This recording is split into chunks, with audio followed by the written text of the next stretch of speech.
আল্লাহর গোলাম আমি, এই তো পরিচয়। কোরআন হাদিস শাসনতন্ত্র, রাসূল আমার নেতা, উৎসব আমার চির আমলান, ইতিহাস বীর গাথা।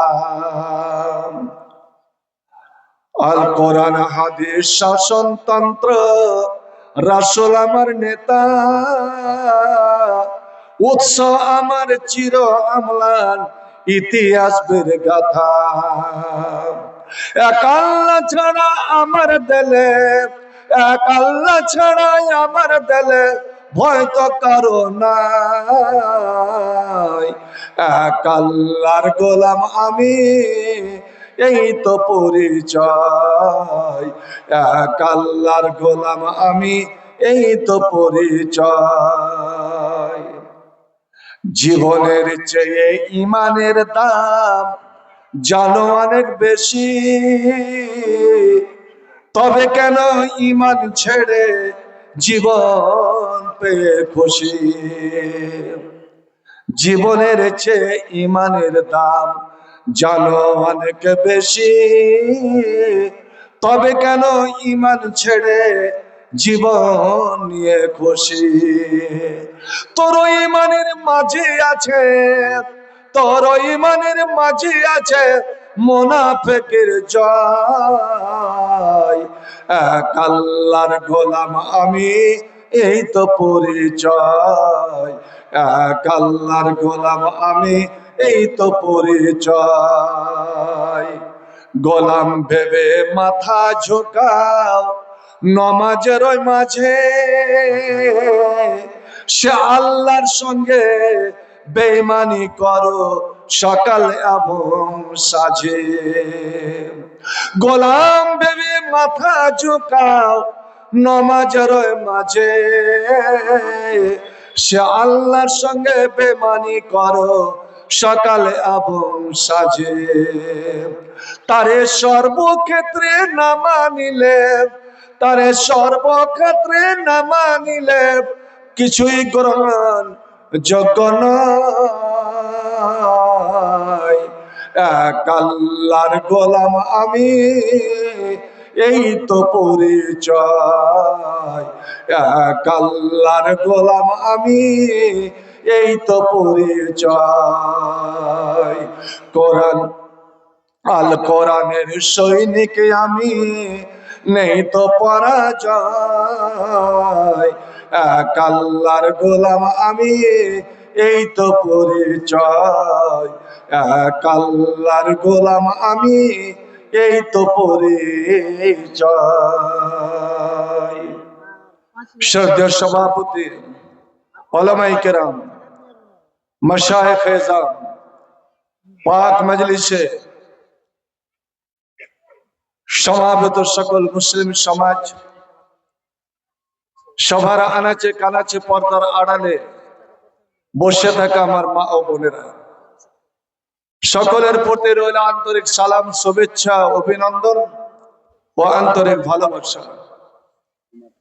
বহুদিন পরে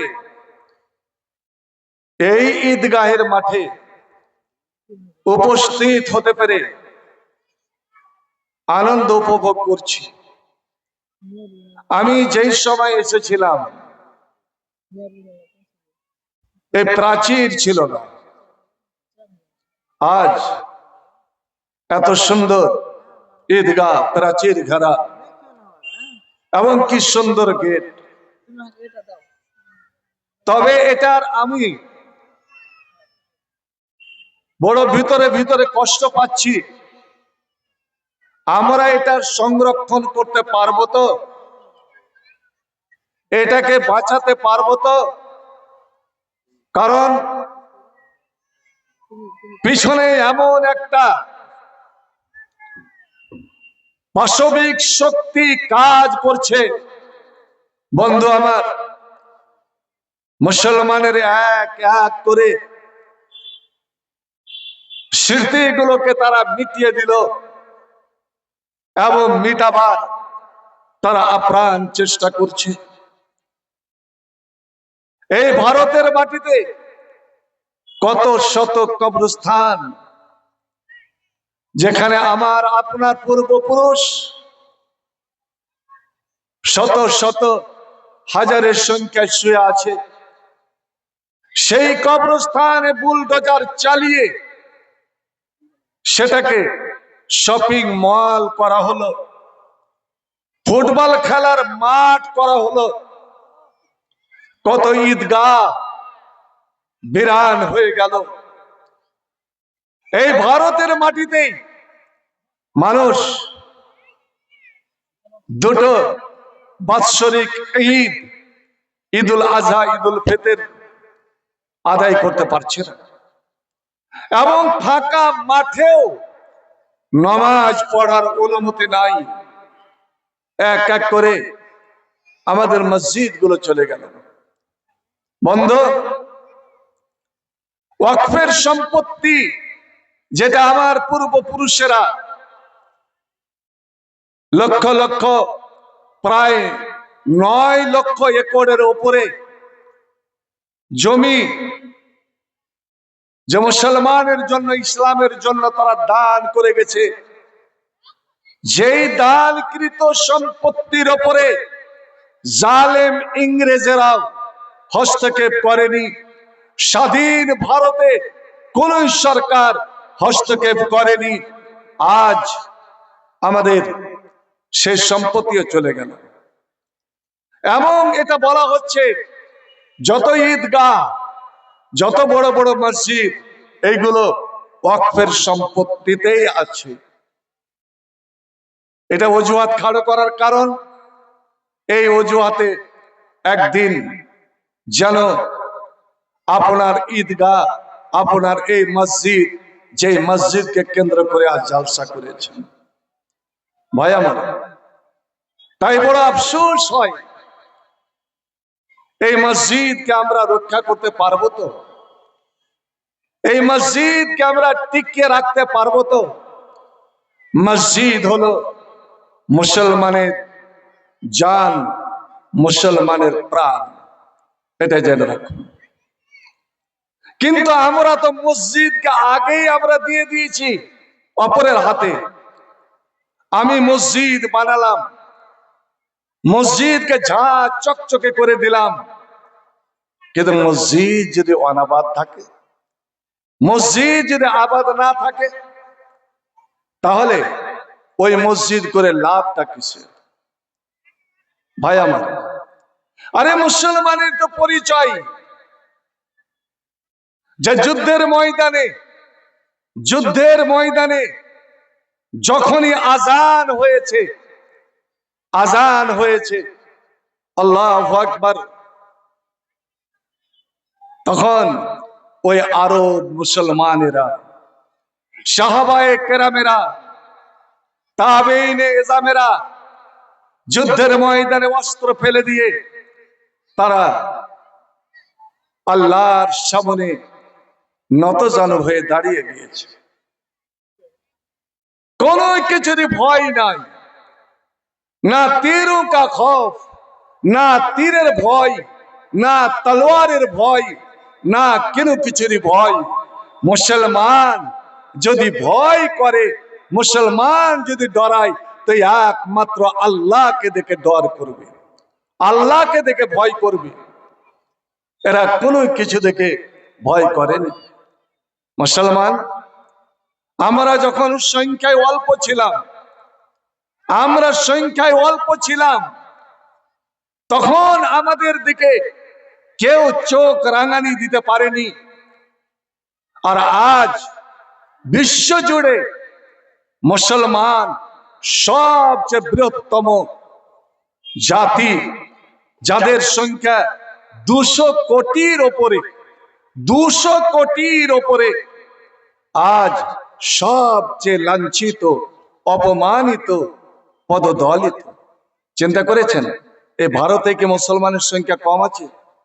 বলুন, একজন মেয়ে ছেলে হেরা থেকে বের হলো, যুবতী মেয়ে, নওজোয়ান মেয়ে, সঙ্গে তার কেউ নাই, একাই এক নাসের রাস্তা হাজারে মত। সিরিয়ার সীমান্ত, এদিকে ইয়ামান সীমানা থেকে চলা শুরু করেছে, হাজারে মত পর্যন্ত চলে গেল। লা তাখাফু ইল্লাল্লাহ, মুসলমান রে, কোন চোর, কোন ডাকু, কোন লম্পট, কোন ধর্ষক, কাউরি ভয় নাই, কাউরি সাহস নাই, কাউরি হিম্মত নাই যে ওই মেয়েটার দিকে কেউ চোখ উঠিয়ে তাকায় বা কেউ তার ব্যাপারে কোনো খারাপ মন্তব্য করুক। আমার নবী নিজেই ঘোষণা দিয়েছেন যে মক্কা থেকে আজ আমাকে জীবন নিয়ে পালাতে হলো, আজ মক্কা থেকে মুসলমানদেরকে জীবন এবং ঈমান নিয়ে পালাতে হলো। এ আরবের লোকেরা, এর আবু জেহেলের দলেরা দেখবে এই আরবের মাটি দিয়ে এমন একটা শান্তির বাতাবরণ, শান্তির আবহাওয়া আরম্ভ হবে, যা আরবের এক কোণাতে, এক প্রান্ত থেকে অন্য প্রান্ত পর্যন্ত কোন একজন যুবতী মেয়ে যদি একাই হেঁটে যায়, তার জীবনের, তার যৌবনের কোনো কিছুর ভয় থাকবে না। আল্লাহ ছাড়া কোনো চোর, ডাকু, লম্পট, কোনো বদমাশ, কোনো দর্শকের ভয় থাকবে না। ভাই আমার, চিন্তা করেন, আপনার ভারত মহাসাগরে, ভারত মহাসাগরে একটা মুসলমানের জাহাজ, বাণিজ্যিক জাহাজ, যাতে সব সওদাগরেরা সওয়ার ছিল, যা ছিল শ্রীলঙ্কা থেকে। আর ওই জাহাজে কিছু মুসলিম মহিলা, মুসলিম মা, আমার ভারতের সিন্ধু প্রদেশের রাজা দাহের জালেম, এই জালেম রাজার কিছু লোক, কিছু দস্যু, জলীয় দস্যু, সমুদ্রের ডাকাত ওই জাহাজের ডাকাতি করে দিল এবং একজন মুসলিম মেয়ে ছেলের শরীরে হাত দিয়ে দিল, কাপড়ে হাত দিয়ে দিল, কাপড়ের টান দিল। ওখান থেকে এরা মোটামুটি ১,৫০০ কিলোমিটার দূর, ১,৫০০ কিলোমিটার দূর ওই সমুদ্র থেকে ওই মেয়েটা ফরিয়াদ জানালো, ওয়া হাজ্জাজা, এ হাজ্জাজ বিন ইউসুফ, এরে ইরাকের গভর্নর, তুমি মুসলিম শাসক, তুমি ইরাকে শাসন করছো, আর আমরা তোমার মা, আমরা তোমার বোন, আমরা তোমার বেটি, ওরে ভারত মহাসাগরে আজ ভারতের ডাকুদের হাতে আক্রান্ত, তুমি কি আসবে না? তোমার মা, তোমার বোনের কি ইজ্জত তুমি রক্ষা করবে না? বন্ধু আমার, ১,৫০০ কিলোমিটার দূরে হাজ্জাজ বিন ইউসুফ, তখন তিনি ভারতের মানচিত্র দেখতেছিলেন। আল্লাহু আকবার। আল্লাহ রাব্বুল আলামিন জানি না কিসের মাধ্যমে ওই মেয়েটার ফরিয়াদ, মেয়েটার আওয়াজ হাজ্জাজ বিন ইউসুফের কানে পৌঁছে দিচ্ছে। হাজ্জাজ বিন ইউসুফ মনে করছে, আমি যে ঘরে দাঁড়িয়ে আছি, এই ঘরের বাইরে থেকে কেউ যেন আমাকে বলছে, হাজ্জাজ তুমি এখানে নিজে মানচিত্র দেখতে মগ্ন, আর ওদিকে ভারতের সীমানায় তোমার মুসলিম মেয়েদের মান ইজ্জত নিয়ে তারা টানাটে শুরু করে দিয়েছে। হাজ্জাজ সজোরে ওই ভারতের মানচিত্রের উপরে এইভাবে তালোয়ার নিক্ষেপ করলো, দিয়ে ও আওয়াজ করলো, আমি উপস্থিত। আর সঙ্গে সঙ্গে তার ১৯ বছরের জামাই, ১৯ বছরের জামাই, নিজের জামাই মোহাম্মদ বিন কাসেমকে ৭০০ সেনাবাহিনী দিয়ে তিনি পাঠিয়ে দিচ্ছেন। ভাই আমার, আজ চিন্তা করুন, এই তো কয়দিনকার ঘটনা, কয়দিনের ঘটনা। মুসলমান আর কত অপমান হবে, আর কত অপমান হবে, যে একজন মুসলিম মহিলা ডাক্তার, যুবতী MBBS ডাক্তার, চাকরির প্রমাণপত্র মুখ্যমন্ত্রীর হাত থেকে নিবে। সমস্ত প্রার্থীরা আছে, কিন্তু মুসলিম হলে কি হবে, ডাক্তার হলে কি হবে? নিজের ঐতিহ্য বজায় রেখেছে, পর্দা, হেজাব পড়ে আছে, মুখে নেকাব লাগিয়ে আছে। ভাই আমার, আপনি নিজের ঐতিহ্য বজায় রাখেন, ঐতিহ্য বজায় রাখেন, আপনি নিজের পরিচয় বজায় রাখেন, আল্লাহ আপনাকে সম্মান দিবেন। মাল্লাম ইউকরিম নাফসাহু লা ইউকরামি। আপনি যদি নিজেকে না চিনতে পারেন, নিজের সম্মান নিজে যদি না বাঁচান, কেউ আপনার সম্মান করবে না, এটা জেনে রাখুন। আজ আমরা প্রকৃত মুসলমান হয়ে আছি কি? সে মেয়ে যেমনই মুখ্যমন্ত্রীর হাত থেকে ওই সনদটা নিতে গেছে, মুখ্যমন্ত্রী সারা পৃথিবীর মিডিয়া দেখলো, সজোরে ওই মেয়েটার নেকাব এইভাবে টান দিয়ে নেকাব নামিয়ে দিল। মেয়েটা সরে গেল। আমার দরকার নাই, আমার চাকরির দরকার নাই, আমার সারাদের দরকার নাই। ভাই আমার, এখন পর্যন্ত সে নাইনি। সারা ভারত এবং বাইরের জগৎ, সারা বিশ্বে এই খবরটা প্রচার হলো যে ভারতের অমুক রাজ্যের একজন মুখ্যমন্ত্রী একজন মুসলিম মহিলা এইভাবে নেকাব টান। আমাদের ভারতে কোনো প্রতিক্রিয়া হয়েছে? আমরা কোনো প্রতিক্রিয়া দেখাতে পেরেছি কি? কেন পারি না? আমরা সব দলে দলে বিভক্ত, দলে দলে বিভক্ত, পার্টিতে বিভক্ত। হায় রে আল্লাহ, ওটা হয়েছে বিহারে, হয়েছে একজন বিহারি মুসলমান। সুবহানাল্লাহ।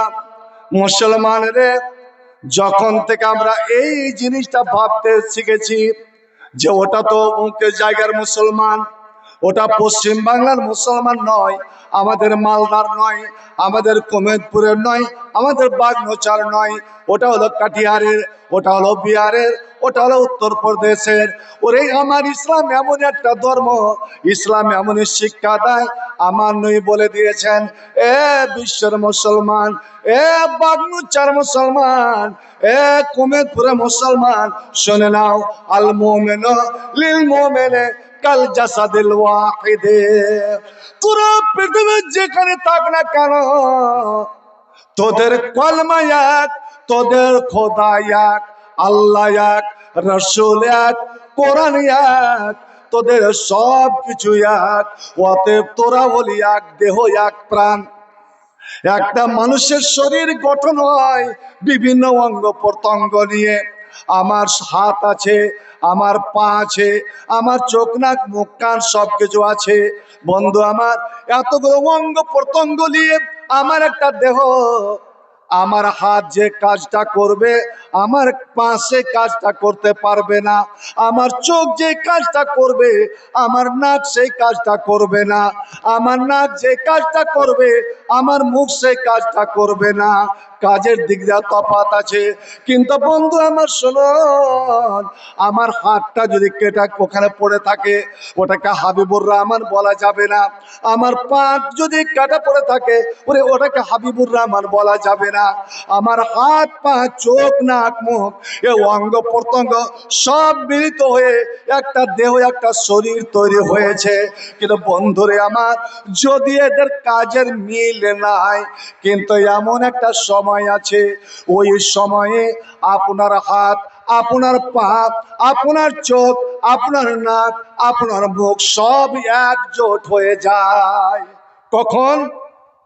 আপনি এখন যাচ্ছেন, পায়ের জোরে উজোট লেগে গেল, এত জোরে উজোট লেগেছে বুড়ো আঙ্গুলের কুনিটাই উঠে গেছে। বলেন তো, লাগলো আপনার পায়ে, মুখ দিয়ে কেন এই শব্দটা বের হলো?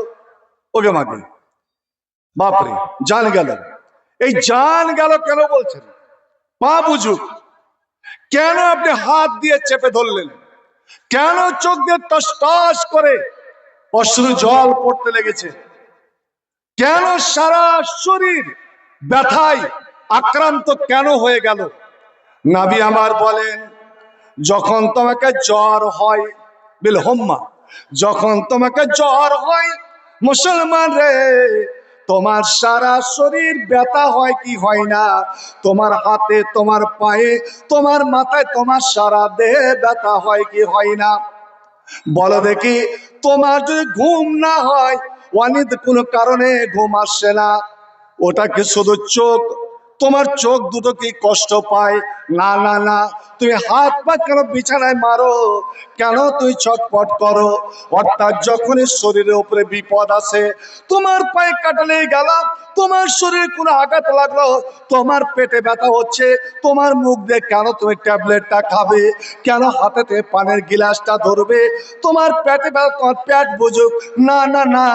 এই বিপদের সময় যেমন তোমার হাত পা অঙ্গ প্রত্যঙ্গ যেমন এক হয়ে যায়, মুসলমান তুমি যদি ভারতের বসবাস করে, তুই মালদায় বসবাস করে যদি শুনতে পাও যে আমার ওরে আরবে একজন আরবে মুসলমানের উপরে অন্যায় হচ্ছে, ফিলিস্তিনের উপরে মুসলমানের উপরে অন্যায় হচ্ছে, আমার অমুক জায়গায় মুসলমান এই আঘাত পেয়েছে, ওই আঘাতটা, ওই কষ্টটা যদি তুমি নিজের কষ্ট, ওই মাই যে বোনের আমার ইজ্জতে হাত দিয়েছে, যে বেটির ওরে নেকাব উঠিয়েছে, সেটা যদি তুমি এটা মনে করো যেটা আমারই বেটি, আমার বেটির পর্দা সরিয়েছে, আমার মায়ের পর্দা সরিয়েছে, এ বিশ্বের মুসলমান, সমস্ত মুসলমান বিপদ এক, সমস্ত মুসলমান কষ্ট এক, যদি তুমি এক মনে না করো, তখন তোমাদের জোট হবে না।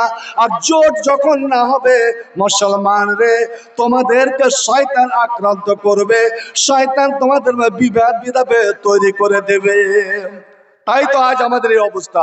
আহলে হাদিস ডাক দিয়ে কয়, আয় রে তোরা আয়, এক কাতারে হরে শামিল বিশ্বের মুসলিম ভাই।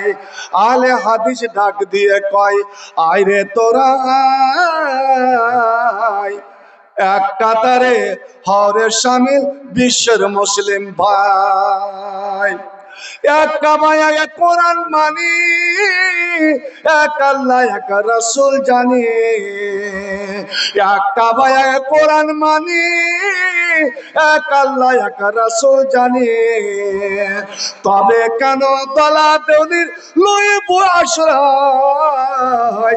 আয় রে তোরা আয়, আয় রে তোরা আয়। আহলে হাদিস ডাক দিয়ে কয়, আয় রে তোরা আয়, এক কাতারে হরে শামিল বিশ্বের মুসলিম ভাই, এক কাতারে হরে শামিল বিশ্বের মুসলিম ভাই। শিরক বেদাত মিটিয়ে দিয়ে তাওহীদেরই পথটি বেয়ে, শিরক বেদাত মিটিয়ে দিয়ে তাওহীদেরই পথটি বেয়ে, এক কাতারে এক সারি হয়ে, এক সারি এক কাতার হয়ে আল্লাহর পথে যায়। আয় রে তোরা আয়, আয় রে তোরা আয়। আহলে হাদিস ডাক দিয়ে কয়, আয় রে তোরা আয়, এক কাতারে হরে শামিল বিশ্বের মুসলিম ভাই। মাযহাবকারীদের সব ভেদাভেদ মিটিয়ে দিয়ে সকল বিভেদ, আজ হানাফি, শাফি, মালিকি, হাম্বলি, বেরেলি, আবার এদের মধ্যে শাখা পোষা, কেউ কারোর সঙ্গে মিল নাই। এ বলছে ও কাফের, ও বলছে ও কাফের, এদের মসজিদে ওদের নামাজ হবে না, ওদের মসজিদে এদের নামাজ হবে না। এই তো টানাটানি, আমারকে বক্তার গো মধ্যে টানাটানি। আল্লাহকে এক বলা যাবে না, আল্লাহকে এক বলা মারাত্মক ভুল। আল্লাহর সামান্য ছোট্ট ছোট ব্যাপার নিয়ে এত ভেদাভেদ। মাযহাবকারীদের সব ভেদাভেদ মিটিয়ে দিয়ে সকল বিভেদ, আল কোরআন আর হাদিস নিয়ে, আল কোরআন আর হাদিস নিয়ে এক হতে আজ চায়। আয় রে তোরা আয়, আয় রে তোরা আয়। আহলে হাদিস ডাক দিয়ে কয়, আয় রে তোরা ভাই, এক কাতারে হরে শামিল বিশ্বের মুসলিম ভাই, এক কাতারে হরে শামিল বিশ্বের মুসলিম ভাই। আসুন প্রথমে মুসলমান হয়ে যান। ভাইরে আমার, আপনি যদি মুসলমান হয়ে যান, প্রকৃত যদি আল্লাহর গোলাম হয়ে যান, আল্লাহর বান্দা হয়ে যান, তো মানুষ কেন রে, আপনার কথা কোন পৃথিবীর কোন এমন জিনিস নাই, কোন এমন সৃষ্টি জীব নাই যে আপনার কথা শুনবে না। আল্লাহ রাব্বুল আলামিন কোরআনে বলছেন, এ মানুষ, আমি আসমান ও জমিন, আসমান জমিনের যত কিছু আছে, সাক্ষারা লাকুম, আমি তোমাদের তাবে, তোমাদের আমি গোলাম করে দিয়েছি। এই দেখেন না, হযরতে সাফিনা একজন সাহাবিয়া রাসূল যুদ্ধের ময়দানে গিয়েছে দলের সঙ্গে, এক জায়গায় ঘুমিয়েছে, কখন সাহাবীদের দল উঠে চলে গেছে, ও ঘুমিয়েই আছে। আর সেটা একটা ভয়ানক বন, রাত। আল্লাহ কোন দিকে গেল আমার সঙ্গী সাথীরা, ওই একটা আইডিয়া করে একাই ও বনের মধ্য দিয়ে লেগেছে হাঁটতে। কিছু দূর গিয়েছে, একদম রয়্যাল বেঙ্গল টাইগার, সিংহ বাঘের গর্জন, সুবহানাল্লাহ। একদম বাঘ লাফ দিয়েছে, ওর সামনে পড়েছে। কি করতাম আমরা? হে মুসলমান, সামান্য জীবনের ভয়ে আমরা শিরকের কথা, শিরকের কালেমা উচ্চারণ করতে আমরা দ্বিধাবোধ করি না। আপনাদের এলাকাতে একটা গরিবের বন্ধু তৈরি হয়েছে, নাম নেব না, মাফ করবেন, ওর ভক্ত আছে। এমনই বাটনা জালসাতে দেখলাম, বক্তৃতা চলছে, ওই সময় তার আগমন। মোটামুটি ১-১.৫ হবে ছেলে পেলে নওজোয়ান তার পিছনে। জিয়ারতে যা আছে, কে থালা বাজাচ্ছে, কে বাজাচ্ছে, কেউ আর গাড়িতে বাজাচ্ছে আর স্লোগান দি, স্লোগান আল্লাহু আকবার। কোরআন হাদিস বন্ধ হয়ে গেল, বক্তৃতা বন্ধ হয়ে গেল, হইচই শুরু হয়ে গেল ওকে নিয়ে। এটাই এটাই মুসলমানের পরিচয়। নবী যদি বলতেন তোমরা খামোশ চুপ হও, যে যেখানে আছো বসে যাও, সঙ্গে সঙ্গে সাহাবারা বসে যেতেন। সাহাবারা বলছেন, আমরা এমন বসে যেতাম, কোরআন হাদিস যখন বয়ান হতো, ওরে আমরা এমন বসে যেতাম, কান্নালার উসে মোত্তায়ের, পাখি মনে করত এগুলো একটা মাটির ঢেলা, মাটির টিলা, এটা গেল খুঁটি, কিন্তু প্রকৃত মানুষ বসে আছে, তাদের লড়াই চড়াই কিছুই নাই। পাখি যদি মাথাতে বসে যেত, ওরে পাখি উড়ে যেত না, কারণ ওই মানুষটা কোরআন হাদিস শুনতে, আল্লাহ আল্লাহ রসুলের বয়ান শুনতে এতটাই বেবুর, এতটাই পাগল যে কোনো তার হেল নাই, ডোল নাই, কোনো লড়াচড়া নয়। এ হলো প্রকৃত মুসলমান। নবী একবার বললেন, তোমরা বসে যাও, যে যেখানে আছো, যে যে অবস্থাতে ওই অবস্থায় বসে যাও। একজন সাহাবী হযরতে আব্দুল্লাহ বিন মাসউদ তার নাম, ওই সময় বেচারা এক পা মসজিদের বাইরে, এক পা মসজিদের ভিতরে, চৌকাঠটা একদম মধ্যখানে, উথমকে দাঁড়ালো। আল্লাহ নবী বলছেন, যেখানে আছো, যে অবস্থায় আছো বসে যাও। রব্বুল আলামিন, আমি তো মহা বিপাকে পড়ে গেলাম, আমার এক পা বাইরে, এক পা ভিতরে, আমি যদি বাইরের পা ভিতরে আনছি তবুও নবীর নাফরমানি করা হবে, আমি যদি ভিতরের পা বাইরে আনছি তবুও নবীর নাফরমানি করা হবে। আর এই অবস্থায় যদি বসে যাই, আল্লাহ আমার দুই পা দুই দিকে, আমার বড় কষ্ট হবে। আমি কষ্ট করি না নবীর নাফরমানি করি? না না না, ওরে আমার জীবন চলে যাক, আমার জীবন চলে যাক, আমি নবীর নাফরমানি করব না, আমি আল্লাহ তোমার নাফরমানি করব না। ওইভাবে বসে গেলেন।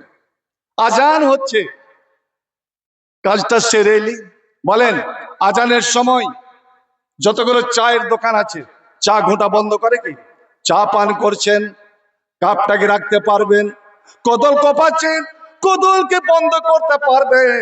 চ্যানেল জোরে রাখুন। কোশ্চেনকে বলি, আজান যখন হবে এটা মনে করিয়েন না এটা মুয়াজ্জিন আজান দিচ্ছে, এটা আল্লাহর ডাক।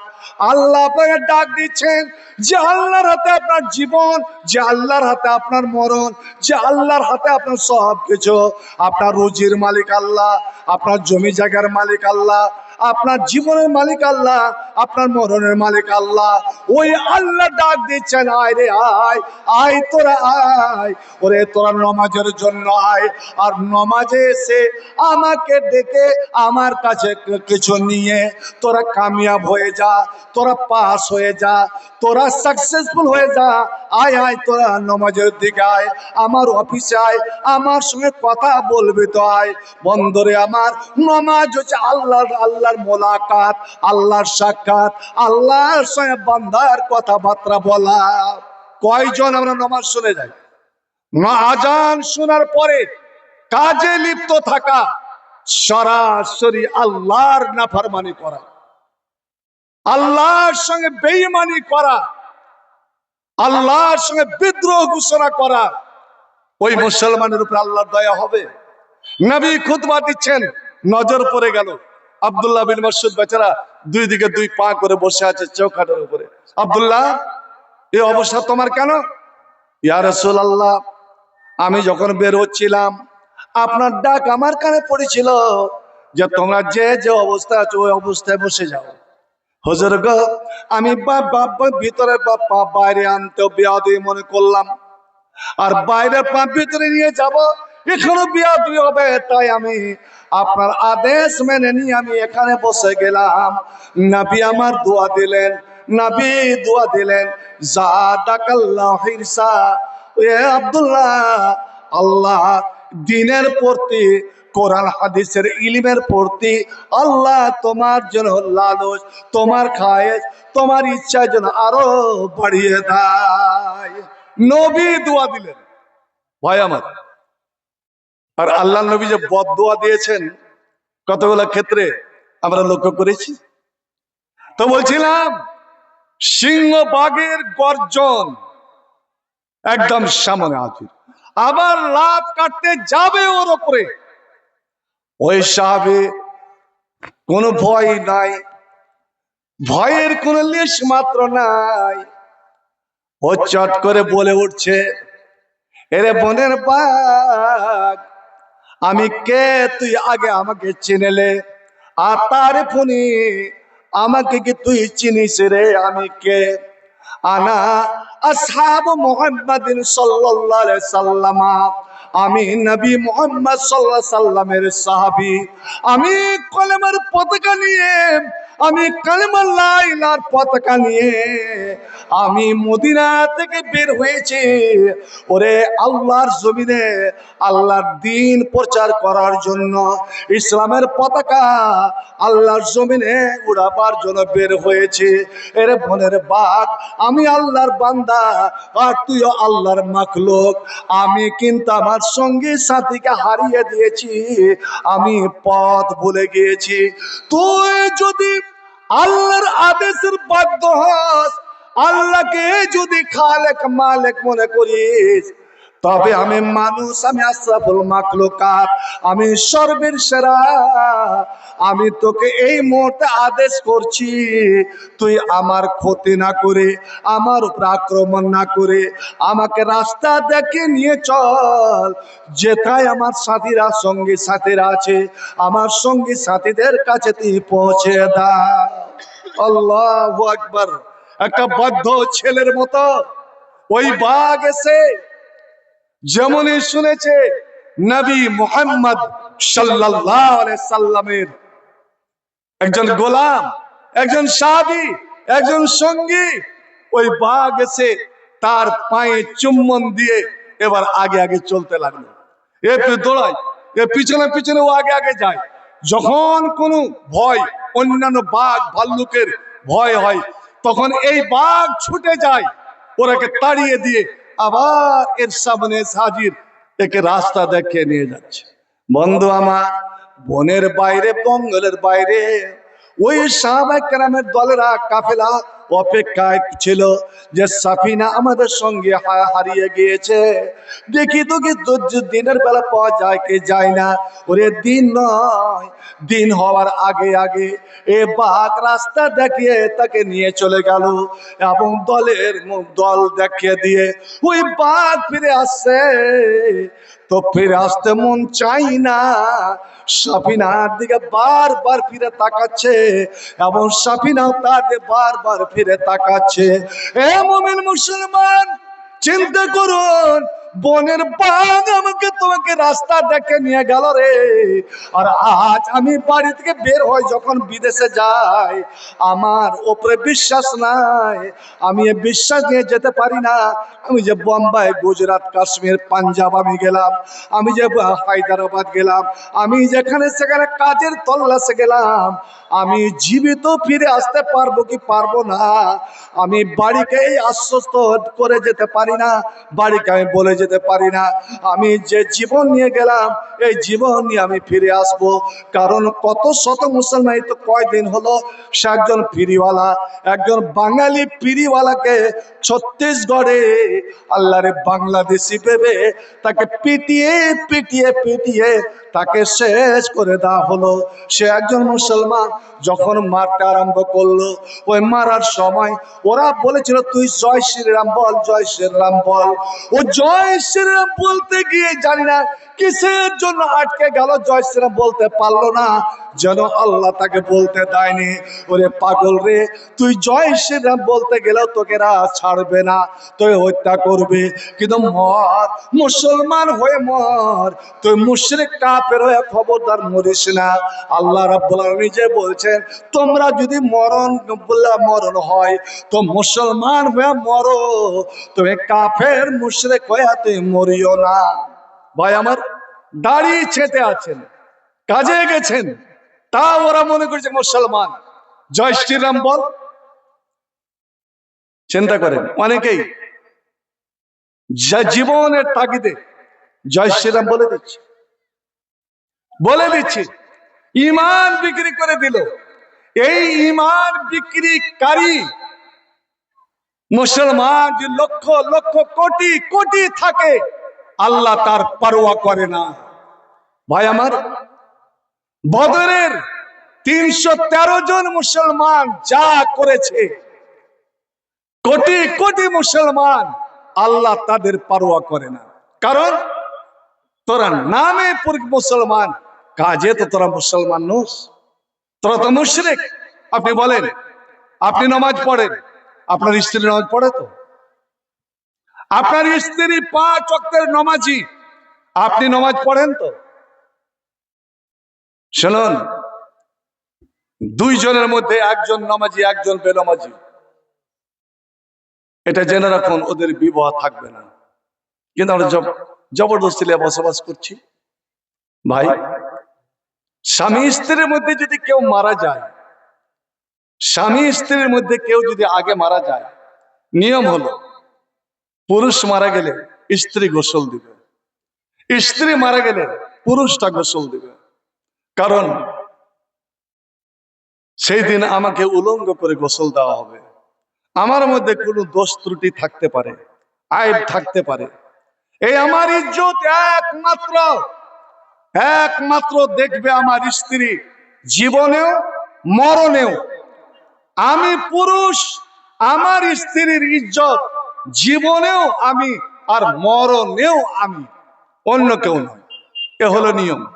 কিন্তু আজ দেখেন, সামান্য একটু ছেলের ব্যথা হলো, নার্সিংহোম নিয়েছ, হসপিটাল, বিনা এতে ডাক্তারের কোনো একটা ছেলে নর্মাল ভাবে বাড়িতে হচ্ছে না। এই মুসলমান এত অবিশ্বাস কেন? এই ইয়াকিনটা, ঈমানটা উঠে গেল কেন? আপনি জন্ম সার্টিফিকেট পাবেন না, কে বলেছে? এই আশা কর্মীরা মারেন ওদের মুখে, আশা কর্মীরকে আশ্বাস লিয়েন না, খবরদার। বন্ধু আমার, এই যে আর একটা অন্যায় কাজ করি আমরা, ছেলে হওয়া বিদায় জ্ঞান। আমার বেটিকে 7 মাস 8 মাসে আমি বিদায় নিয়ে আসবো, ছেলে হওয়া নিয়ে।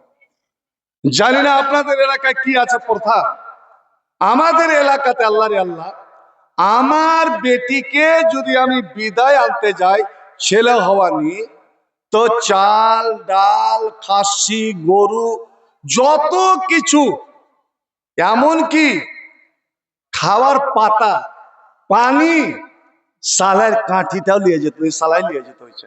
এটা আপনাদের হয়নি তো, চালু হয়নি তো? কি আল্লাহু আকবার! এর চেয়ে বেদাত, এর চেয়ে হারাম কাজ ইসলামে আর কিছু নাই। শোনেন, যারা বেদাতে লিপ্ত হয় ওরা হলো আল্লাহর নবীর দুশমন। যারা বেদাত করে ওরা হলো নবীর দুশমন। আর নবীর যারা দুশমন তারা আল্লাহর দুশমন। ওরে নবীর কি বেটি ছিল না?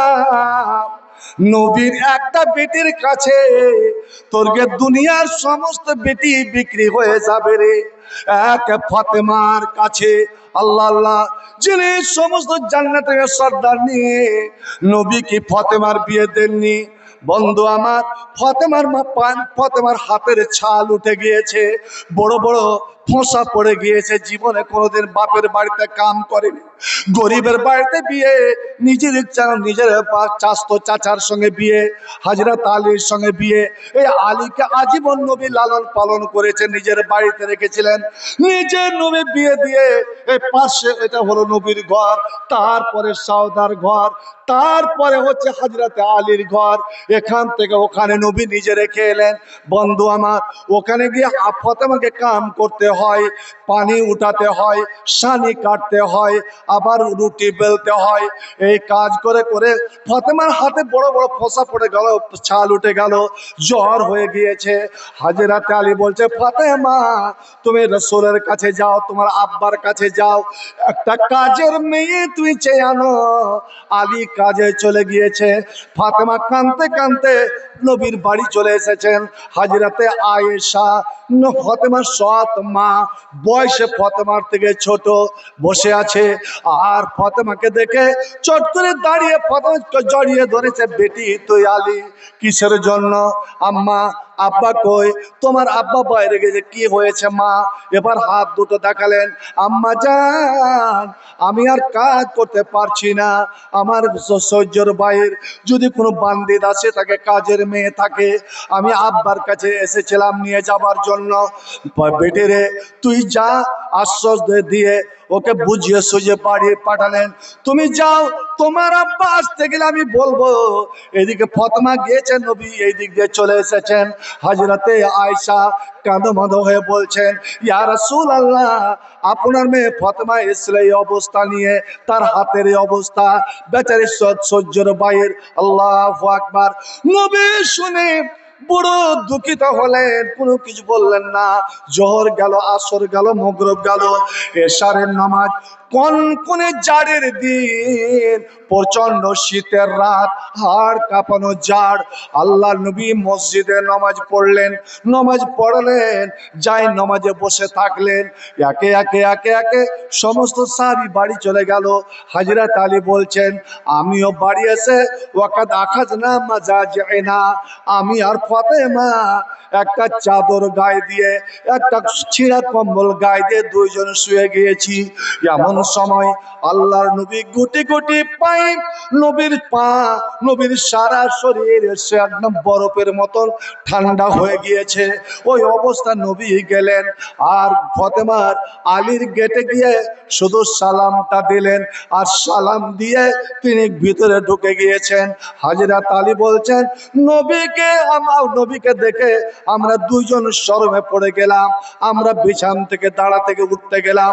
আল্লাহর নবী বললেন, আলা মাকানে কুমা, ফাতেমা রে, আলী রে, তোমরা খবরদার উঠবে না, তোমরা বসবে না, তোমরা যেভাবে শুয়ে আছো ওইভাবে শুয়ে থাকো।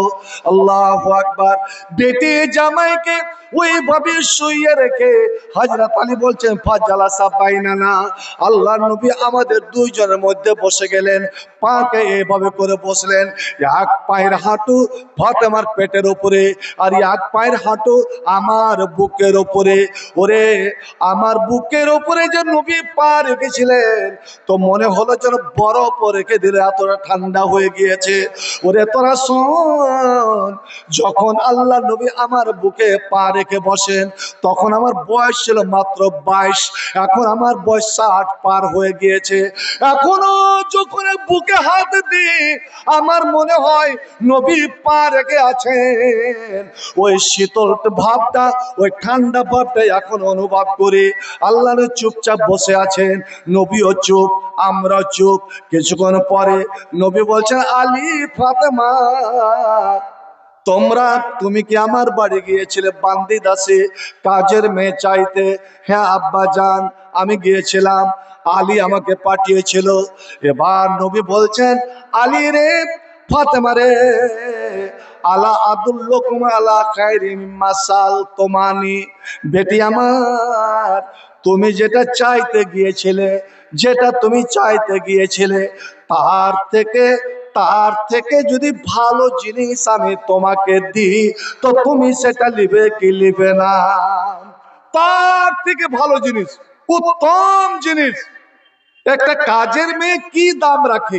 আমি কাজের মেয়ে দিলাম, 2 দিন পরে অসুখ পড়ে গেল, তোমার কাজ বন্ধ। আমি এমন একটা জিনিস দিব যার দাম দুনিয়াতে দেওয়া যাবে না। আলা আদুল্লুকুম আলা খায়রি মিম্মা সালতুমানি, যা তোমরা আমার কাছে চেয়েছো তার থেকে ভালো জিনিস। আল্লাহু আকবার। আমাদের মেয়েরা হলে চট করে বলতো কি জি আব্বা কি দিবে জি, কি জি বাজি কি দিবে কত না। ওরা জানতো, ওর ইয়াকিন যে আল্লাহ রসুল একদিকে বাবা আবার তসতিল রসুল, আর রসুল উম্মতের জন্য ভালো জিনিস ভালো দিকটাই চিন্তা করবে, মন্দটা নয়। ভাই আমার আমলটা বলবো। আল্লাহ নবী বললেন আলিয়া ও ফাতেমাকে এজা আওয়ায় তোমা ইলা ফিরাশিকুমা, যখন তোমরা স্বামী স্ত্রী বিছানায় শুইতে আসবে তখন তোমরা দুইজন সুন্দর করে উজু করে নিও, উজু করে নিও, যেইভাবে নামাজের উজু করা হয় উজু করে নিও। আর উজু করে বিছানায় বসে তো ফাসাব্বিহা সুবহানাল্লাহ 33 বার, আলহামদুলিল্লাহ 33 বার, আল্লাহু আকবার 34 বার, 100 হলো। সুবহানাল্লাহ 33, আলহামদুলিল্লাহ 33, আল্লাহু আকবার 34 বার পড়ে নাও। রোজ রাতে আমলটা করো। করে নবী বেরিয়ে গেলেন আর গেটে বলছেন ফাতেমা আমি তোমাকে আমলটা বলে গেলাম, কিন্তু 5 দিন পরে তুমি আমার সঙ্গে দেখা করিও, আমি তোমার কাজের একটা মেয়ের ব্যবস্থা করে দেব। বন্ধু আমার, এরে দুনিয়ার বাবারা বলো তো দেখি কোনোদিন কি নিজের মেয়েকে নিজের ছেলেকে একটা ভালো কথা শিক্ষা দিয়েছেন? ইসলামের কথাকে আপনি শিখিয়ে দিয়েছেন? ও মেয়ে তুমি সকাল সন্ধ্যা এই দোয়াটা পড়িও, এই দোয়াটা যদি তুমি পড়ো তোমার সমুদ্রের ফেনার চেয়েও যদি গুনাহ হয় আল্লাহ সে গুনাহকে মাফ করে দেবে। আকাশ বরাবর যদি গুনাহ হয় আল্লাহ গুনাহ মাফ করে দিবে। বাপরে তুমিও তো জানো না, তোমার বেটিকে শেখাবে এটা কি? যদি বেটি বলে আব্বা বলেন, সেই দোয়াটা হলো শুনে রাখুন, আমার সঙ্গে পড়েন লা ইলাহা ইল্লাল্লাহ আল্লাহু আকবার ওয়ালা হাওলা ওয়ালা কুওয়াতা ইল্লা বিল্লাহ। নবী আমার বলেন এই দোয়াটা যদি কেউ সকাল সন্ধ্যা পড়ে ইল্লা কাফারাতানু খাতায়াহু ওয়ালা কানাত মিসলা জাবাদিল বাহরে, ওরে সমুদ্রের ফেনার চেয়েও যদি তোমার গুনাহ বেশি হয় আল্লাহ সেই তোমার গুনাহকে maaf করে দেবেন। সুবহানাল্লাহ। বন্ধু আমার, আমি আমার ছেলে মেয়েকে কোনোদিন বলতে যে জানলাম না, নিজে আমল করলাম না। বন্ধু, কখন আপনি মারা যাবেন কেউ জানে কি? কি অবস্থায় মারা যাবেন যা আপনি কেউ বলতে পারবেন না। আজ আমার গ্রামে একটা মাটি দিয়ে আসলাম, আল্লাহ রে আল্লাহ, নতুন বিয়ে করেছে, 3 মাসের স্ত্রী গর্ভবতী, বেচারা গেল লেবার চড়াতে, ট্রেনে লেবার চড়াতে গেল, লেবারকে উঠালো, ট্রেন চলে গিয়েছে, 2জন লেবারকে জোরে ঠেলে উঠাতে যাচ্ছিল। ওই একজন ঠিকাদার, ওর 2টো পা ট্রেনের পেটটিতে নেমে গেল। আল্লাহ আল্লাহ, সঙ্গে সঙ্গে জান থেকে 2 পা কেটে আলাদা হয়ে গেল, একদম ওখানে স্পট ডেথ হয়ে গেল। কখন যে তোমার মত? নবী আমার বলেন, আয় রে তোরা মসজিদে আয়, সালাম ফিরার পরে কতগুলো দোয়া আছে, সুন্নাতি দোয়া, এই দোয়া গালা তোরা ছাড়বি না। বিশেষ করে এমন একটা দোয়া আছে, মান কালাহা লাইলাতাহু মুকানান বিহি কালবাহু, ওরে দিলে বিশ্বাস করে ইয়াকিন করে যদি এই দোয়াটা কেউ রাত্রের বেলা পড়ে, জোরে এশারের নামাজের পরে আপনি ওই দোয়াটা পড়লেন, আমার মা বোন, তুমি দোয়াটা শিখে নাও। ওরে ওই দোয়াটা যদি তুমি সন্ধ্যার বেলা পড়ো, বুখারী শরীফের হাদিস। এবার নবী বললেন, তুমি শুয়ে যাও, ওই রাত্রে যদি তোমার মরণ হয়ে যায়, ওই রাত্রে যদি তুমি মারা যাও, ফামাতা কাবলা ইউসবিহা, সকাল হওয়ার আগে আগে, ফজরের আজান হওয়ার আগে আগে তুমি যদি মারা যাও, তো দাখালাল জান্নাত, সঙ্গে সঙ্গে তুমি জান্নাত। ওরে জান্নাত যেতে তোমার কোনো বাধা নাই। ওমান কানা নাহারহু, কেউ যদি দিনের বেলা ফজরের নামাজ পড়ে আপনি দোয়াটা পড়ে নিলেন, আর দোয়াটা পড়ে আপনি বেরিয়ে গেলেন, আপনার দৈনন্দিন জীবনের কাজে বেরিয়ে গেলেন, আপনি মালদা যাওয়া দরকার, মালদা গেলেন বন্ধু আমার, কিন্তু আপনার জিন্দা দেওয়ার ফিরে এলো না। আপনি ট্রেনে অ্যাক্সিডেন্ট হয়ে বা কোনো অবস্থা কোনো এতে মারা গেলেন, আপনার সন্ধ্যার আগে আগে আপনার মরা দেহটা বাড়ি ফিরে আসলো। নবী আমার বলেন, রে আমার উম্মত, ভয় নাই, তুই যে সকালবেলা এই দোয়াটা পড়েছিস অন্তর থেকে বিশ্বাস করে, মাতা কাবলা ইমসিয়া, সন্ধ্যা হওয়ার আগে আগে যদি কেউ মারা যায়, তো দাখালাল জান্নাত, ওর সঙ্গে সঙ্গে জান্নাত চলে গেল, জান্নাত প্রবেশ হয়ে গেল। বন্ধু আমার, বলুন তো দেখি, নিজেরা আমল করলেন না নিজের ছেলে মেয়েকে আপনি বললেন?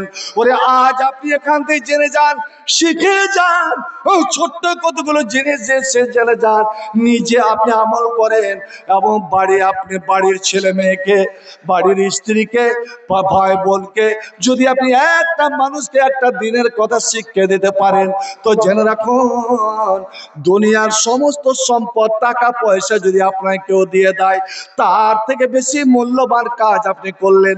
একটা মানুষকে যদি আপনি দিনের কথা, ইসলামের কথা, কোরআন হাদিসের কথা যদি শিখিয়ে দিতে পারেন, নবী বলে আসলেন যে 5 দিন পরে তুমি আমার সঙ্গে দেখা করবে। 5 দিন, কারণ আল্লাহ নবী নিজে 2টা বান্দি নিয়ে, কাজের মেয়ে নিয়ে চলে গেছেন, গিয়ে বলছেন, ফাতেমা, জি আব্বা, ইফতারি আইয়াতাবা শেতে, এই 2টার মধ্যে তুমি একটা মেয়েকে নিয়ে নাও কাজের জন্য, আমি তোমার জন্য নিয়ে এসেছি।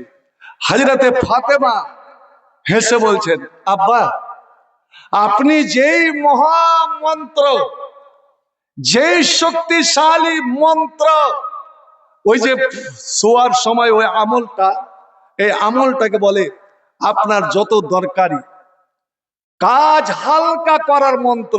আপনার বাড়িতে কাজ করার কেউ নাই, কাজের মেয়ে নাই, বউ বেটি নাই, আর ওকে গিথান থেকে কাজ করতে, আপনাকে কাজ করতেছে, আপনার ছেলে পিলেও নাই, আর পাইতেও পাচ্ছেন না, আপনি আমলটা করেন তো। আপনার জীবনের যেই কোনো কাজ ইয়াকিনের সঙ্গে করেন, হালকা হয় কি হয় না। হযরতে ফাতেমা হাত দেখাচ্ছেন, আব্বা দেখেন, দাগও নাই, সব দাগ মিটে গিয়েছে।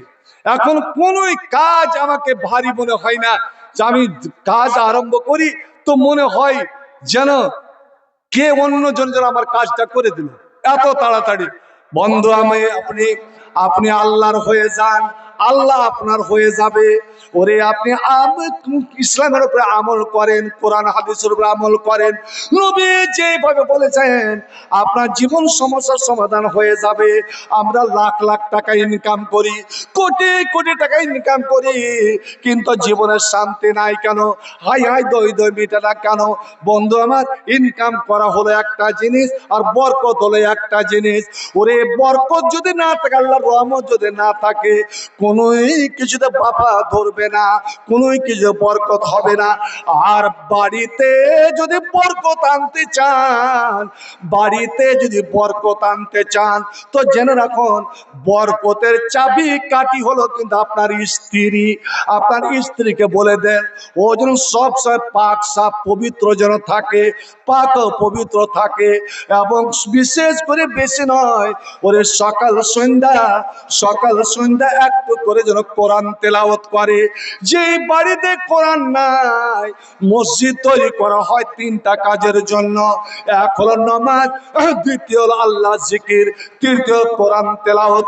যে বাড়িতে কোরআন নাই, যে বাড়িতে কোরআনের আওয়াজ ভেসে আসে না, নবী বললেন ওটা মুসলমানের বাড়ি নয়, ওটা মুমিনের বাড়ি নয়, ওটা জিন্দা মানুষের বাড়ি নয়, ওটা হলো মরা মানুষের বাড়ি।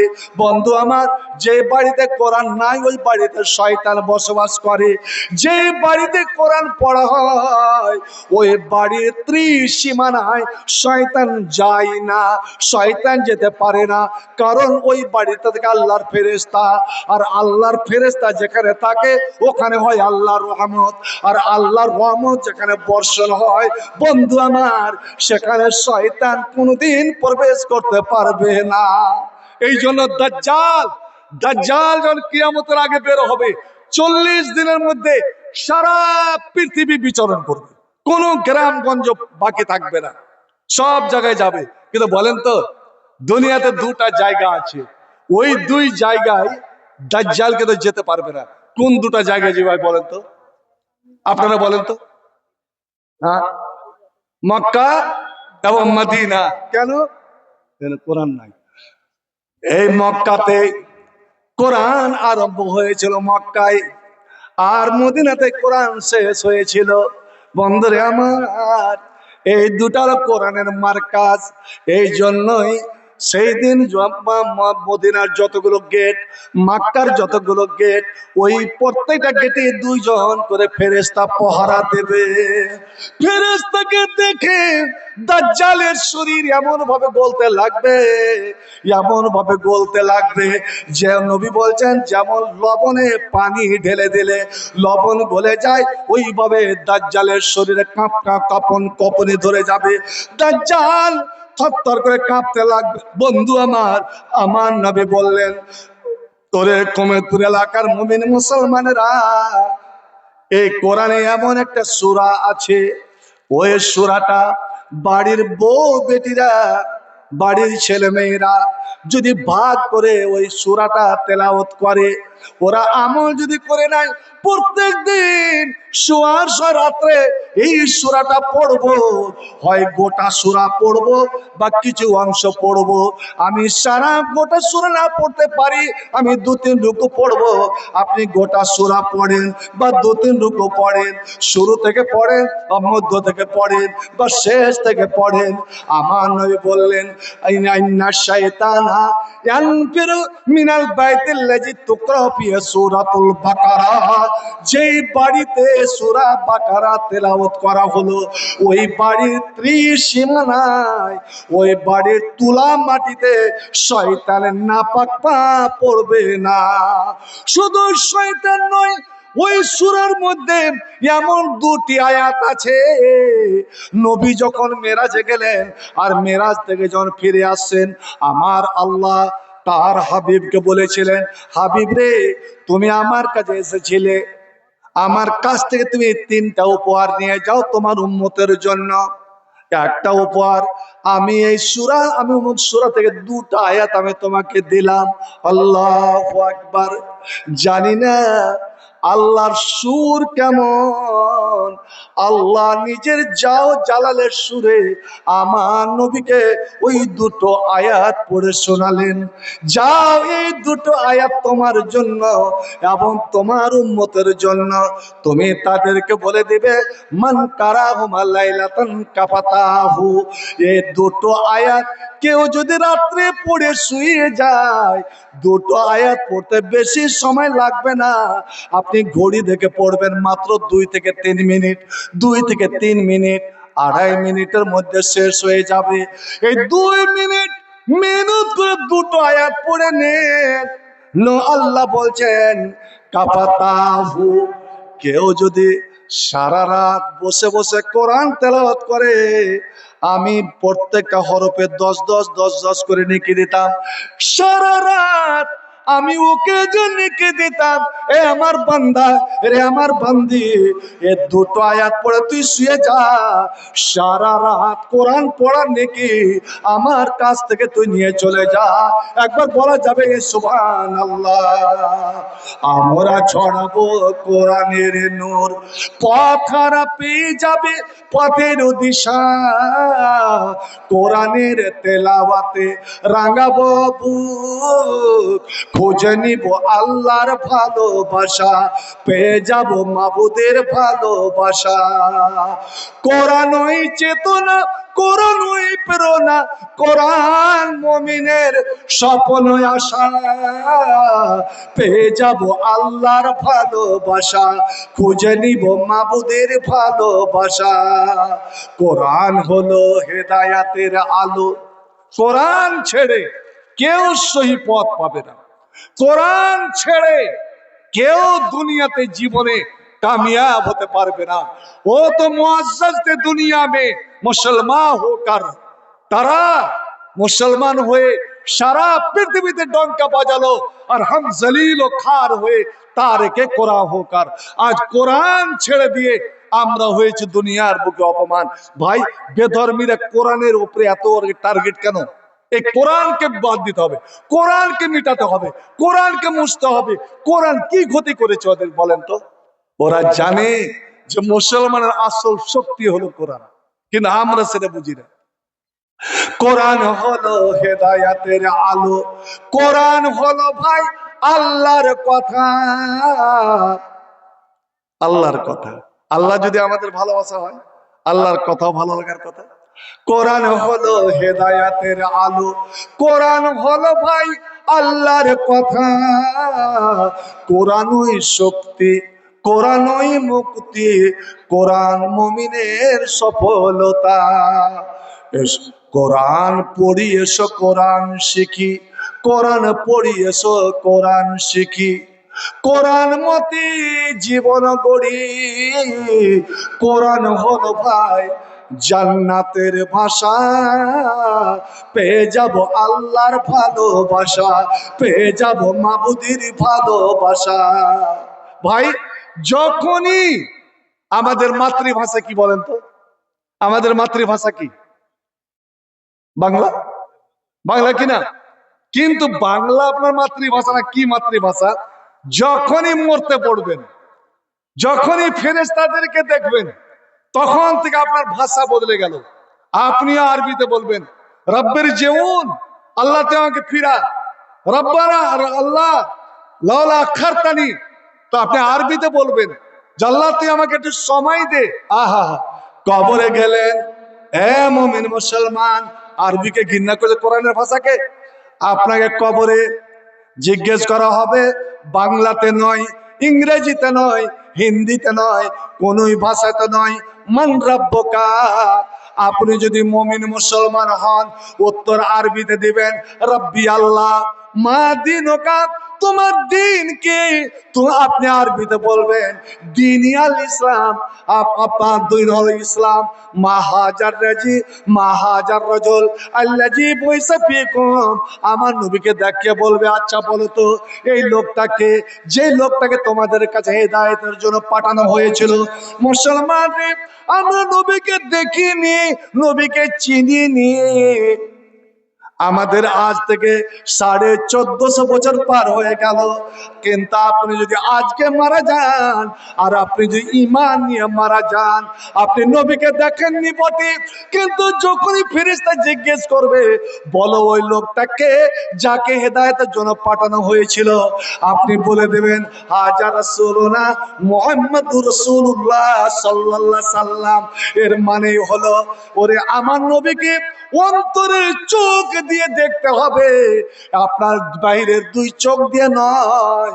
বাইরের চোখ দিয়ে তো আবু জেহেল দেখেছিল, আবু লাহাব দেখেছিল, কাফেররা দেখেছিল, কিন্তু ওরা বলবে হাল আদ্রি আমরা দেখিনি, কিন্তু অন্তর থেকে আমার নবীকে মেনেছি, আমার নবীকে বিশ্বাস করেছি, অন্তরের নজরে দেখেছি।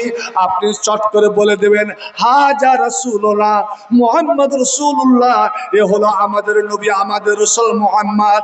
একবার জোরে বলুন সাল্লাল্লাহু আলাইহি ওয়াসাল্লাম। এবার প্রশ্ন হবে ইয়া আল্লাহর বান্দা, এরে মুমিন মুসলমান, এতগুলো প্রশ্নের উত্তর তুমি কেমন করে দিলে, আর বিশেষ করে এই লোকটাই কেমন করে তুমি চিনলে? আরবিতে বলছে, তখন বলবে কারানা কিতাব আল্লাহ, আমরা আল্লাহর কিতাব কোরআন পড়েছিলাম, কোরআন শুনেছিলাম, আলেমদের মুখে শুনেছিলাম, আমরা আমল করেছিলাম। আপনার কবরে আরবি ভাষা, আর যখন আপনি হাসরের মাঠে উঠলেন আমল নামা হাতে লাগলো, তখন আমল নামা পড়বেন, একটা মূর্খ পড়ে নেবে, আরবিতে লেখা আছে আল্লাহ ছোট বড় সব গুনাহ লেখা আছে, লুকিয়ে করেছেন, জালসাতে এসে পদ্দারি করেছেন, ছোচন্দরি করেছেন, সেইগুলো লেখা আছে। তখন আপনি বলবেন মালে হাজাল কিতাবে লা ইউগাদু সাগীরাত ওয়ালা কাবীরা, আল্লাহ এই চিঠি কে লিখলো? আমি তো এমন গহীন জঙ্গলে, এমন গভীর রাত্রে আমি এই কাজটা করেছিলাম, আল্লাহ জালসাতে গিয়ে এই কাজ করেছিলাম, মোবাইলে পাবজি খেলেছিলাম, আমি ফ্রি ফায়ার খেলেছিলাম, এগুলো কে লিখলো?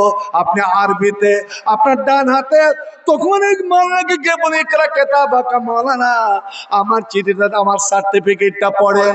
আল্লাহ রে আল্লাহ, আল্লাহর সঙ্গে বলবেন আরবিতে, যখন আল্লাহ বলবেন এরে বান্দা তুই জান্নাতে যা, যখন জান্নাতে প্রবেশ করবেন, আজ নিজের বাড়িতে ঢুকতে গিয়ে সালাম দেন না। কয়জন বলেন তো নিজের বাড়িতে সালাম দিয়ে ঢুকেন? নিজের বাড়িতে সালাম দিয়ে ঢুকেন? একজন হাত উঠা বলেন তো। শুনে রাখুন, যারা নিজের বাড়িতে সালাম দিয়ে ঢুকে না, ওদের বাড়িতে আল্লাহর রহমত হয় না, আল্লাহর বরকত হয় না, কারণ তার সঙ্গে শয়তান বাড়িতে প্রবেশ করে।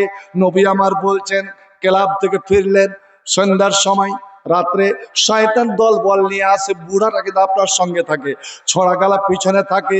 যখন গলিতে উঠে গেলেন, ওই বুড়া তখন ছোড়াটাকে বলে তোরা থাক, তোরা অপেক্ষা কর, দেখি আমাকে ডাকছে কিনা। যখন আমি চুপচাপ বাড়িতে ঢুকে গেলেন, গলা খাঁকড়ো দিলেন না, তখন ওই বুড়া শয়তান বলে হালুমু এলাম মাবিত কুমাশায়কম, ওরে তোরা ডতুর সরানে দাঁড়িয়ে কেন রে, আয় রে আয়, আজ সুবর্ণ সুযোগ, এত সুন্দর বাড়িতে রাত কাটাবার জায়গা পেয়ে গিয়েছি, আর আজকে রাত্রির খানা আমরা পেয়ে গিয়েছি, এর খানা আমরা খাবো, এই বাড়ির খানা আমরা আজকে খাবো। আল্লাহু আকবার। নবী আমার বললেন তুমি আদব করে বিসমিল্লাহ বলে না খাও, ওই খানাতে বরকত হবে না। শুনবি গো, আমরা খাচ্ছি কিন্তু বরকত হয় না কেন? খাচ্ছি পেট ভরে না কেন? আসুদা হয় না কেন? নবী দুইটা কথা বললেন, হয় তোমরা আলাদা আলাদা খাচ্ছ, একসঙ্গে বসে খাও না, দ্বিতীয়ত মনে হয় তোমাদের মধ্যে কেউ বিসমিল্লাহ বাদ বিসমিল্লাহ ছেড়ে খানা খাচ্ছে। আল্লাহু আকবার। বিসমিল্লাহ বলে খান, আর একসঙ্গে খান, দেখতে পাবেন ওই বাড়িতে বরকত, ওই খানাতে বরকত। শয়তান সব এসে আপনার বাড়িতে সারা রাত কাটলো, ওই বাড়ি বেনামাজিতে হলো, ফজর হয়ে গেল, আজান হয়ে গেল, কেউ চেতন পেলেন না, কারণ আমার নবী বলছেন বালা শয়তান ফি উজনাই হে, রাগ করবেন না, এটা নবীর হাদিস। নবী বললেন ওরা কেন জাগতে পারলো না? একটা মুরগা জেগে গেল, ওরে যখন 7 আসমানের উপরে আজান হলো, ফেরেশতা আজান দিল, তখন মুরগাটা আজান শুনে খুলনা থেকে বাঁক দিল, এ আজান দিল আর ওই বাড়ির মুসলমানেরা ঘুমিয়ে দিয়ে গেল। এর অর্থ হলো শয়তান ওদের প্রত্যেকের দুই কানে পেশাব করে ওরে শ্রবণ শোনার শক্তিটা বন্ধ করে দিয়েছে। ওরা আল্লাহর নাম শুনতে পেল না। পক্ষান্তরে যখন আপনি বাড়ি এলেন, সালাম দিলেন, আসসালামু আলাইকুম, বলছে বাড়িতে আমার কেউ থাকে না মাওলানা, ভাড়া বাড়িতে থাকি, আমি গেট বন্ধ করে যাই, আবার গেট খুলে বাড়িতে ঢুকি, ওখানে কি সালাম দেওয়া লাগবে? নবী বলছে হ্যাঁ, ওখানে সালাম দেওয়া লাগবে, কারণ এটা মুসলমানের যদি বাড়ি হয়, মুসলমানের বাড়িতে থাকে আল্লাহর ফেরেশতা। একবার সুবহানাল্লাহ বলেন।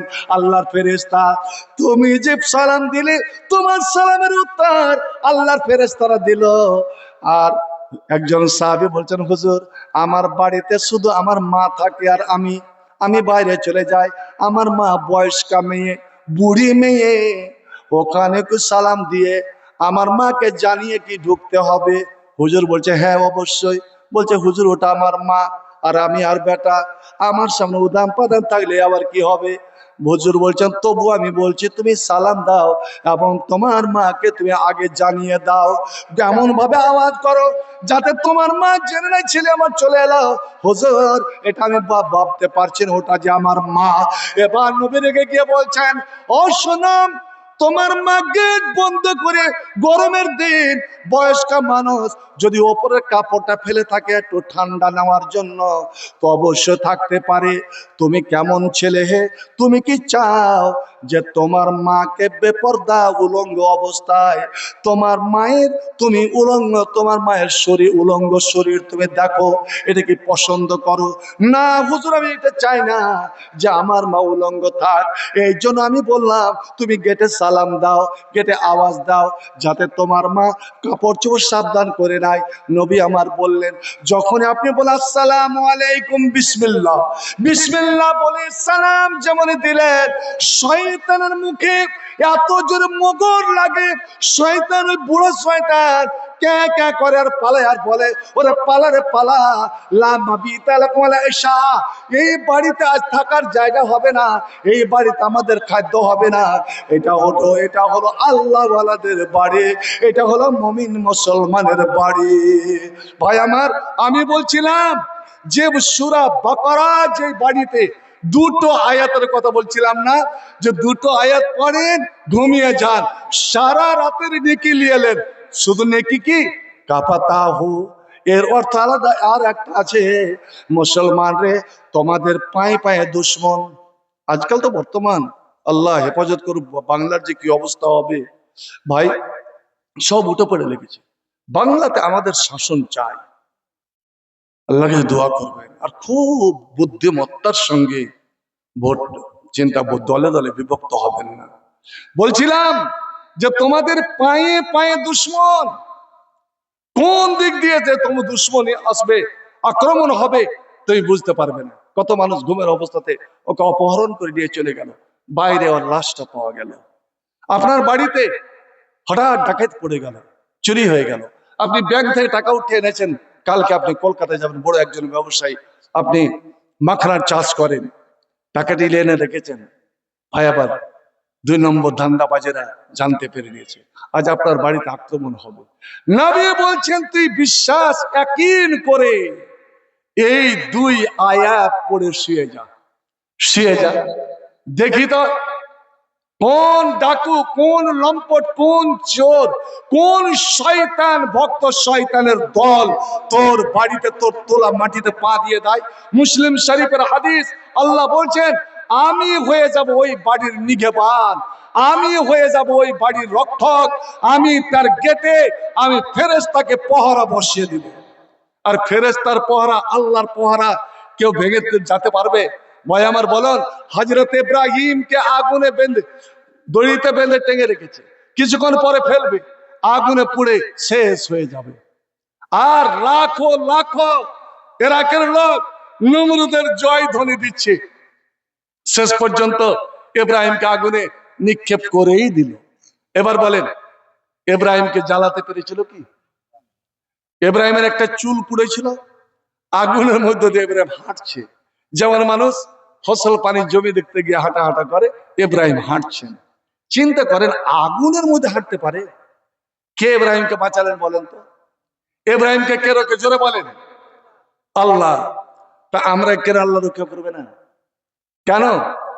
আল্লাহ একবার পড়েন, আমার সঙ্গে পড়বেন। আল্লাহু আকবার বলো, আল্লাহু আকবার, আল্লাহু আকবার বলো, আল্লাহু আকবার। ঈশ্বর আল্লাহর নামের গান গায়, ঈশ্বর মন প্রাণ জোড়ায়। আল্লাহু আকবার বলো, আল্লাহু আকবার, আল্লাহু আকবার বলো, আল্লাহু আকবার। এ মধুর নামটি নিলে এ হৃদয় হাসে, এ মধুর নামে সুখ নেমে আসে। এই নামের তুলনা মিলে না, মিলে না। এই নামের তুলনা মিলে না, মিলে না। তুলনা নাই, নাই, নাই।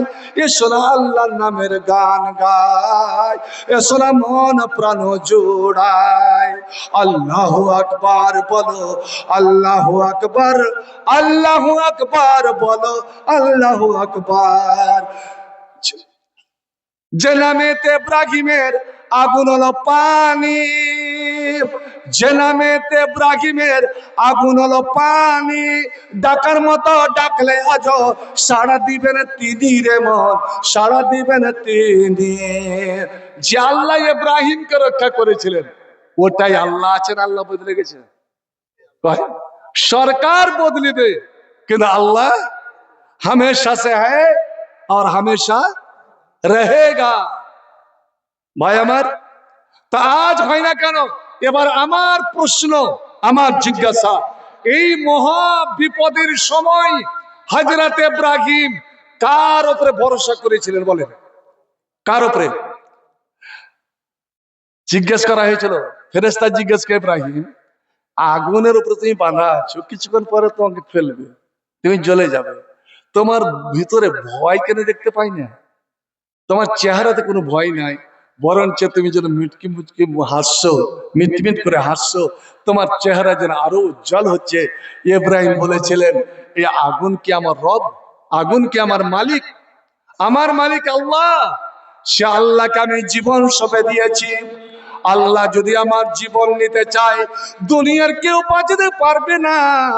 আর আল্লাহ যদি আমাকে রক্ষা করতে চান, আল্লাহ যদি আমাকে বাঁচাতে চান, ওরে দুনিয়ার কোন শক্তি আমাকে মারতে পারবে না। মুসলমান রে, এই তোমার ঈমান হওয়া চাই, এটাই তোমার ঈমান হওয়া চাই। আমি আপনাদের একটা আমল বলে যাচ্ছি।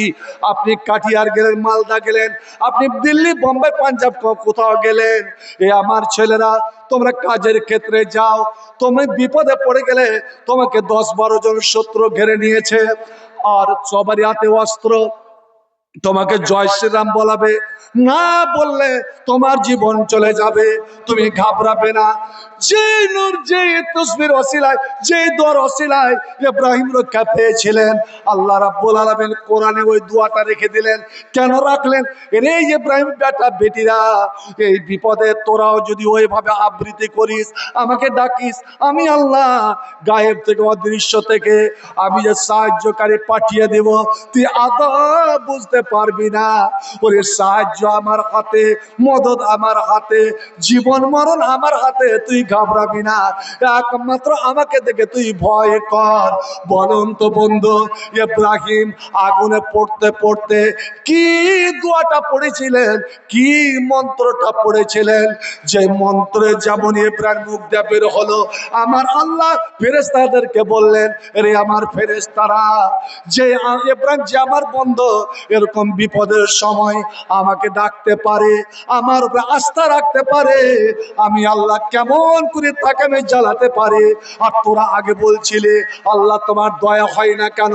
ইব্রাহিম উনি এতক্ষণ আমাকে ডাকেনি, এবার ডেকেছে, দেখ আমি আল্লাহ কেমন করে রক্ষা করি।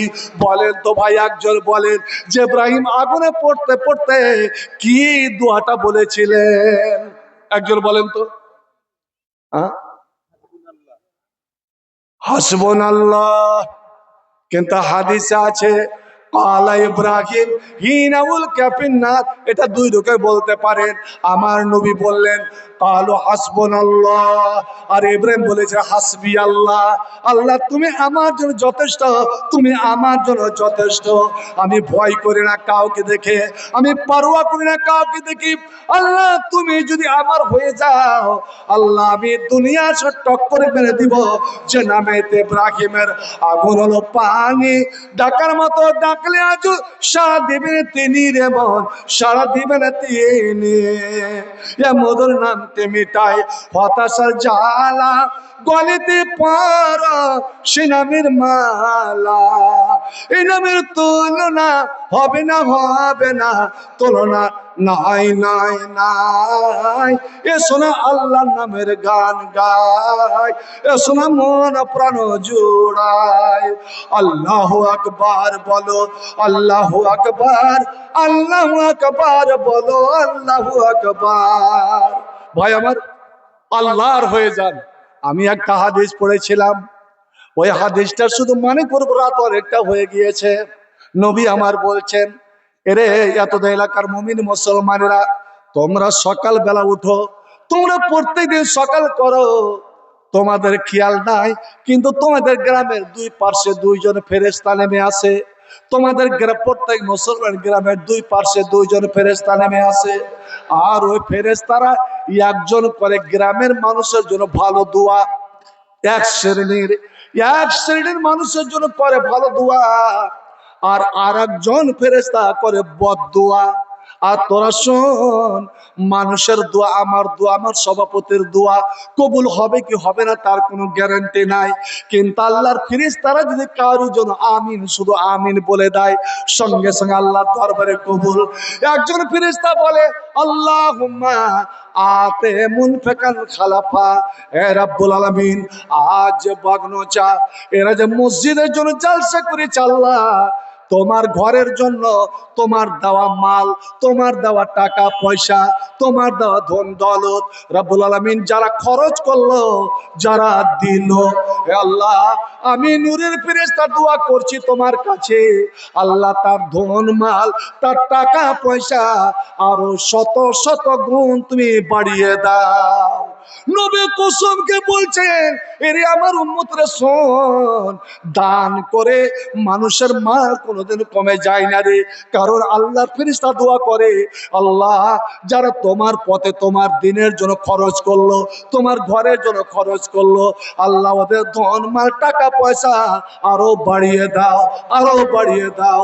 অন্যতা আর একজন ফেরেশতা বলে আল্লাহুম্মা আতে মুমসিকান তালাফা, হে রাব্বুল আলামিন যারা অন্যায় পথে, বেদাতের পথে, পাপে গুনার পথে লাখো লাখো টাকা খরচ করতে জানে, বিবাহ শাদীতে লাখ লাখ টাকা খরচ পানির মতন বইয়ে দেবে, স্টেজ সাজাতে বইয়ে দেবে, বেটি আনাতে বইয়ে দেবে, মুসলমানিতে বইয়ে দেবে, কিন্তু আল্লাহ তোমার দেওয়া মাল, তোমার দেওয়া টাকা, তোমার দেওয়া পয়সা, তোমার দেওয়া জীবন, আল্লাহ তোমার পথে তোমার দিনের জন্য, তোমার ঘরের জন্য যারা খরচ করলো না, আমি ফেরেশতা তোমার কাছে দোয়া করি, আল্লাহ হুম্মা আতে মুমসিকান তালাফা, এই সব বকিলদের, এই সব কৃপণদের মাল তুই বরবাদ করে দাও। এবার আপনারা কার দোয়া নেবেন? ওই ফেরেশতার, যেই ফেরেশতা আল্লাহর কাছে দোয়া করছে, আল্লাহ যারা তোমার পথে খরচ করলো, তোমার পথে খরচ করলো, তার গে মাল ধন টাকা পয়সা আল্লাহ তে বাড়িয়ে দাও। ভাই আপনি যখন বলে ওয়ালা জলেন, ইমাম বলে ওয়ালা জলেন, আপনি বললেন আমিন, ফেরেশতারা তখন আমিন বলে, আমিন মানে আল্লাহ কবুল করো। তো নবী বলছেন শুধু আমিন বলাতে, তোমার আমিন আর ওই ফেরেশতার আমিন যদি একসঙ্গে মিলে যায়, তো গোফের আলো মা তাকাদ্দাম মিন জামবিহি, তোমার আগেকার সব গুনাহ মাফ, সব গুনাহ মাফ। আমরা একটা মরা দেখতে গেছি, মরাটা কিন্তু খুব বদমাশ, শিয়ানা মাল, তো মরে গেলে ওর বদনাম করতে হয় না। নবী বললেন ওখানে গিয়ে ওর বদনাম করিও না, কেন ওখানে আল্লাহর ফেরেশতারাও আছে। তোমরা ফাকুলু লাহু খাইরা, ওর ভালো যদি কোনো গুণ থাকে ওই ভালো গুণগুলা বলো। যখন ভালো গুণের কথা বলবে তখন ফেরেশতারা বলে আমিন। আল্লাহ এতগুলো মানুষ এই লোকটাকে বলছে ভালো, আল্লাহ তুমি ভালো বলে কবুল করে নাও। আল্লাহ তখন বলেন, হায় রে মানুষও বললো ভালো, আমার ফেরেশতারা বলল ভালো। আমি আল্লাহ জানি যে লোকটা কতটা ভালো, কতটা পাপী আর কতটা নেককার আমি জানি, কিন্তু আমার ফেরেশতারা, নূরের ফেরেশতারা বলছে ভালো, আর আমার বান্দারা বলছে ভালো। আমি আল্লাহ এরাকে সাক্ষী মেনে নিয়ে আমিও ভালো বলে আমি তাকে পাশ করে দিলাম, আমি তাকে মাফ করে দিলাম, ক্ষমা করে দিলাম। ভাই আমার, এই শেষের বেলা আল্লাহর ফেরেশতার দোয়া, যে ফেরেশতা আপনার জান মাল রুজি রোজগারে যেন আল্লাহ আরো বৃদ্ধি করে, আল্লাহর শত গুণ যেন বাড়িয়ে দেয়, সেই ফেরেশতার দোয়া নেওয়ার জন্য আসুন তো দেখি। শেষের বেলা মানুষ তো চলে গিয়েছে ঠান্ডার সময়, এই শীতের রাত্রিতে 10 জন আসেন, তো বেশি নয়, 10 জন 500 500 করে, নগদে হোক বাকিতে হোক,